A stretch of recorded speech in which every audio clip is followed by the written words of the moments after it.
Breaking right now at 6 o'clock, federal charges handed down against the suspect in the light rail stabbing. We built a city that people want to live in, but we can lose that all if we allow violent crime like this to go on in our streets. Our team is on it tonight, from threats that Charlotte could lose federal funding to a congressman's calls to fire the magistrate who released the suspect months before Irina Zarutska's murder. Irina Zarutska should still be alive.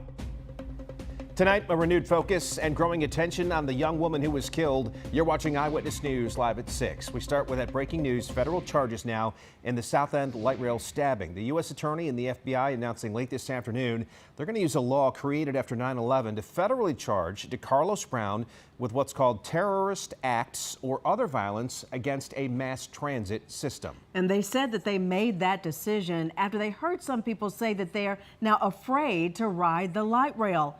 Brown is accused of stabbing and killing Irina Zarutska August the 22nd as she rode a crowded light rail train home from work.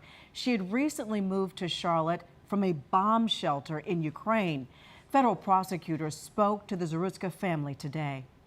But after Irina's death, the embassy in Ukraine called and said, "We'll help you bring her home." And her family said no. They said she loved America. We're going to bury her here. So I think we can give her an America to be proud of.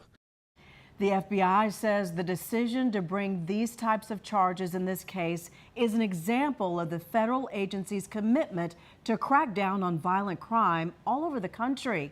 Now, this case has garnered national attention in the past 48 hours, but Channel 9 has been covering this extensively every day since the attack. One of the first things we learned about the suspect is that he was charged with a misdemeanor in January, and a magistrate allowed him out of jail with no bond. Now, congressional leaders are calling for that magistrate to be fired. Channel 9's Hunter Sines covers the courts for us. He joins us now live to explain how the magistrate process works and what, if anything, could have been done differently. Hunter? Erica, a magistrate is the first judicial officer that a suspect sees when police bring them in to the Mecklenburg County Detention Center. They are the ones that set that initial bond. A magistrate saw DeCarlos Brown Jr. in January when he was arrested, and because of the bond she set on that day, some people believe she should lose her job. But having covered the courts here for years in Mecklenburg County, I can tell you that bond for that specific charge is not unusual. As Channel 9 has been reporting, DeCarlos Brown was arrested in January for allegedly misusing our 911 system.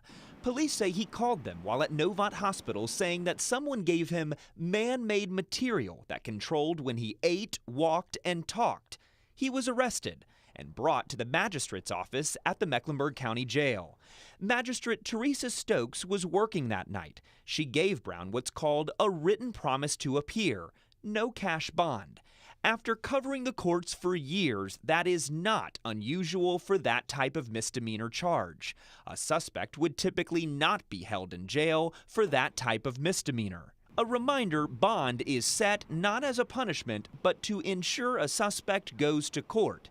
In previous cases, Brown failed to appear in court, though it's unclear if Stokes had that information when she determined his bond in January. Magistrates typically have little information about the person arrested in front of them. They rely heavily on what the arresting officer tells them. They should have access to the suspect's criminal record, but it's not likely they would have access to mental health history unless the arresting officer tells them that.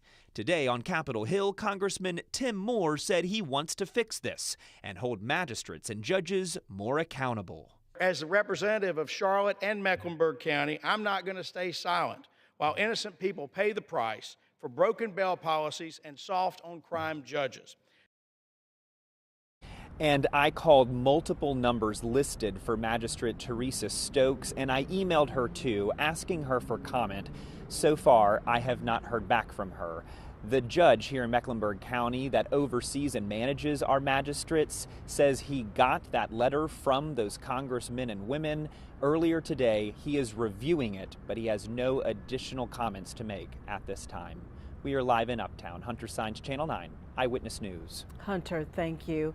And now we want to continue our team coverage. Irina Zarutska's murder has sparked investigations on both the state and federal level. Our Evan Donovan is joining us live in North Charlotte. Evan, what does this mean for Charlotte's roads and rails?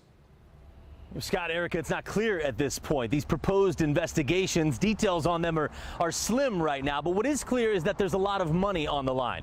In the last fiscal year for which we have data, we know North Carolina got at least $1.7 billion from the Department of Transportation through its various administrations.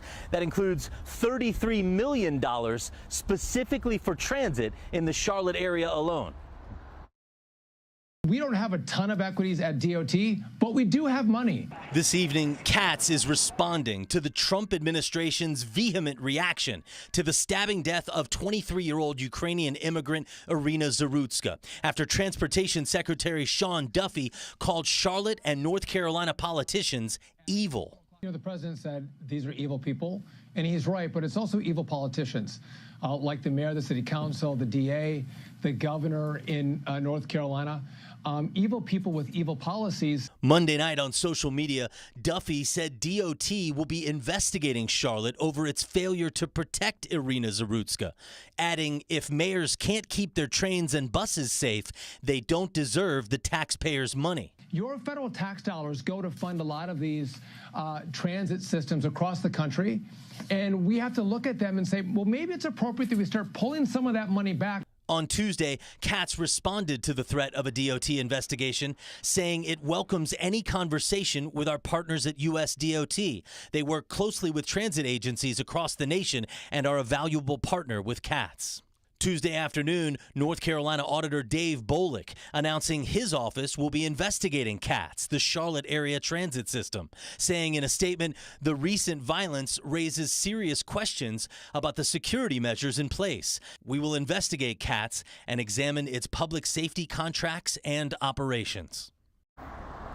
FBI Director Kash Patel also reacting on social media, posting that the FBI has been investigating the Charlotte murder since day one, also thanking the Attorney General for bringing those federal charges against the suspect earlier today. Live in North Charlotte, Evan Donovan, Channel 9 Eyewitness News. All right, Evan, thank you for that update. Tomorrow night, we will dedicate an entire hour to this story with a special. 9 investigates the light rail stabbing. It airs tomorrow night at 10 p.m. here on Channel 9, on our sister station TV 64, and wherever you stream. You can also find our complete coverage, including our exclusive sit-down conversation with Katz leadership on WSOC-TV.com and on our free WSOC Now app.